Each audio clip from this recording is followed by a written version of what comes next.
Hello बच्चों, welcome to Sunil academy. और आज हम करेंगे बेटा क्वेश्चन नंबर 2, जो इस एक्सरसाइज का सबसे इंपॉर्टेंट क्वेश्चन है और एग्जाम में यही क्वेश्चन बार बार आपको पूछा जाता है।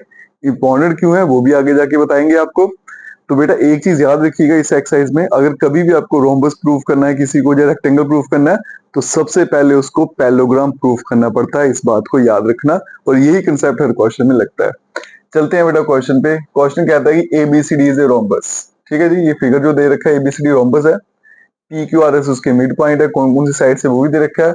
मुझे बताना है कि P Q R S is a rectangle, कि बीच में पी क्यू आर एस बन रहा है, ये रेक्टेंगल है। तो याद रखिए बेटा, रेक्टेंगल बनाने से पहले या बताने से पहले मुझे प्रूफ करना पड़ेगा कि ये P Q R S is a parallelogram, उसके बाद रेक्टेंगल ये बनेगा। चलिए बेटा प्रूफ पे ज्वाइन कर लिया मैंने एसी को, और बीडी को भी ज्वाइन करना है, मैं बाद में करूंगा।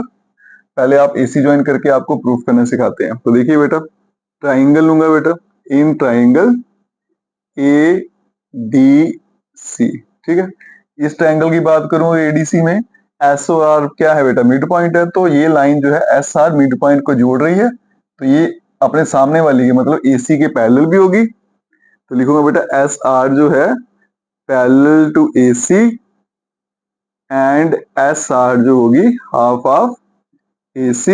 ये मुझे कहां से पता चला, बाय मिड पॉइंट थ्योरम। ठीक है, इसको ले लेंगे नंबर 1। आल्सो अब नीचे वाले ट्राइंगल पे चलते हैं बेटा, कौन सी है, ए बी सी। इसमें भी देखो बेटा पी और क्यू जो है ये मिड पॉइंट है, तो ये वाली line P Q mid point को जोड़ रही है, तो ये सामने वाली साइड के पैरेलल भी होगी और हाफ भी होगी। तो इस ट्राइंगल में पी क्यू आपकी पैरेलल होगी बेटा एसी के, और पी क्यू जो है लेंथ में हाफ होगी एसी के। रीजन वही रहेगा, बाय मिड पॉइंट थ्योरम, और ये आएगा आपका नंबर 2। अगर मैं इन दोनों को कंपेयर करूं फ्रॉम 1 एंड 2, तो यहां से क्या पता चलता है बेटा, पी क्यू पैरेलल हो जाएगा आपके एस आर के, and P Q equals to S R. इतना जो पोर्शन है बेटा वो हर क्वेश्चन में आपके यूज होगा ही होगा।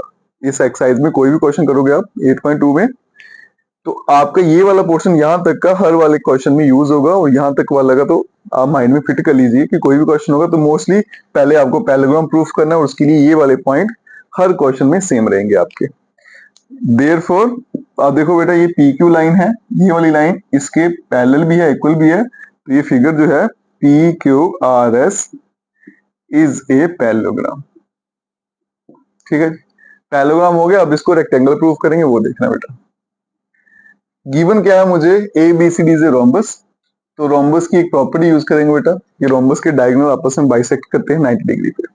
अगर मैं यहां से एक और डायगोनल बना दूं, ठीक है ऐसे, तो मतलब ये डायगोनल ओ पॉइंट पे कट कर रहे हैं, तो ये सारे एंगल आपके 90 ही बनेंगे। ये भी 90, ये भी 90, ये भी 90 और ये भी 90।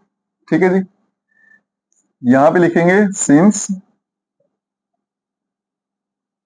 Diagonals of a rhombus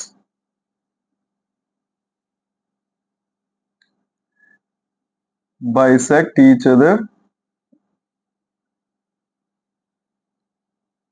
eight 90 degree.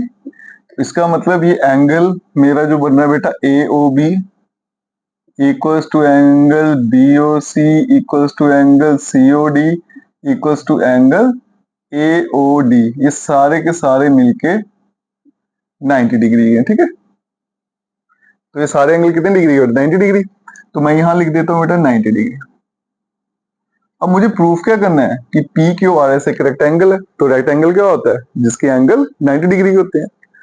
अब ये 90 डिग्री है बेटा, अगर मैं बता दूं कि ये भी 90 डिग्री है,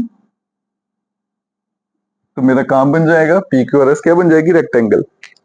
अब देखो बेटा, ये 90 है, तो इसको 90 कैसे बताऊंगा मैं। अगर मैं बता दूं, इसको मैं एल ले लेता हूं बेटा, इसको एम।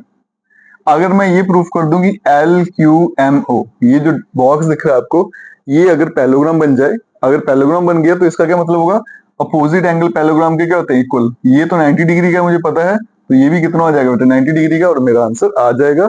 और इसी तरह से मैं इसको प्रूफ करूंगा। अब देखो बेटा,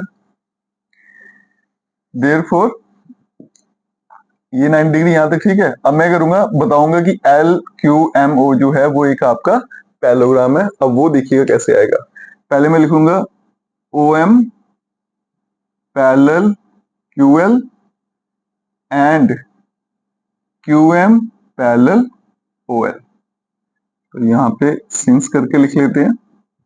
अब इसको समझिएगा बेटा कैसे है। यहाँ देखो बेटा, मैंने ये पूरी पूरी लाइन इस AC के पैरेलल प्रूफ की हुई है ना, पी क्यू पैरेलल AC, यहाँ कहीं लिखा होगा, ये देखो। अगर ये पूरी लाइन पी क्यू AC की पैरेलल है तो इसका मतलब ये जो छोटा सा टुकड़ा है QL, ये इस छोटे टुकड़े के पैरेलल होगा। ठीक है ना, पूरी लाइन ही पैरेलल है तो छोटा टुकड़ा ले लूंगा सेगमेंट, वो भी क्या रहेगी, पैरेलल रहेगी। इसी तरह से बेटा जब मैं मिड पॉइंट थ्योरम लगाऊंगा इस ट्रायंगल में CDB या फिर BCD, ये लाइन मिड पॉइंट को जोड़ रही है तो ये पूरी लाइन QR किसके पैरेलल होगी बेटा, BD के। अगर ये पूरी लाइन पैरेलल है तो ये छोटा सा सेगमेंट इसके पैरेलल रहेगा, है ना। तो अब ध्यान से देखो बेटा, ये वाली साइड इसके पैरेलल है, ये इसके पैरेलल है, तो फिगर क्या बन गया आपको, पैरेललोग्राम। अगर पैरेललोग्राम बन गया, ये एंगल 90 तो ये भी 90 हो जाएगा, क्योंकि opposite angle of parallelogram equal होते हैं, और मेरा आंसर आ जाएगा। ठीक है, since OM parallel QL and QM parallel OL, इसका अगर रीजन लिखना है वो क्यों लिखना है, क्योंकि PQ जो है किसके पैरेलल है, AC के, और आपका जो QR जो है किसके पैरेलल है बेटा, B और D के। ठीक है, इसलिए छोटे छोटे सेगमेंट भी आपस में पैरेलल होंगे। देयरफॉर ये जो बन जाएगा बेटा LQMO इज ए पैरेललोग्राम। अगर ये पैरेललोग्राम है तो इसका मतलब एंगल, ये छोटा सा एंगल जिसको बोलूंगा LOM equals to angle Q, और ये कितना डिग्री का हो जाएगा बेटा, 90 डिग्री का। क्यों, क्योंकि opposite angles of parallelogram are equal. ठीक है जी, तो एंगल Q बन गया बेटा 90 डिग्री। अगर ये 90 डिग्री बन गया तो इसका मतलब PQRS जो है is a rectangle, hence proved. ठीक है बच्चों, क्वेश्चन आपका यहीं खत्म हो जाता है। फिर से बोल देता हूँ बेटा, बड़ा इंपॉर्टेंट क्वेश्चन है, एग्जाम के लिए जरूर प्रिपेयर करके रख लेना, और वीडियो को खूब सारा शेयर करिएगा। चैनल को लाइक सब्सक्राइब शेयर कमेंट जरूर करना। Best of luck.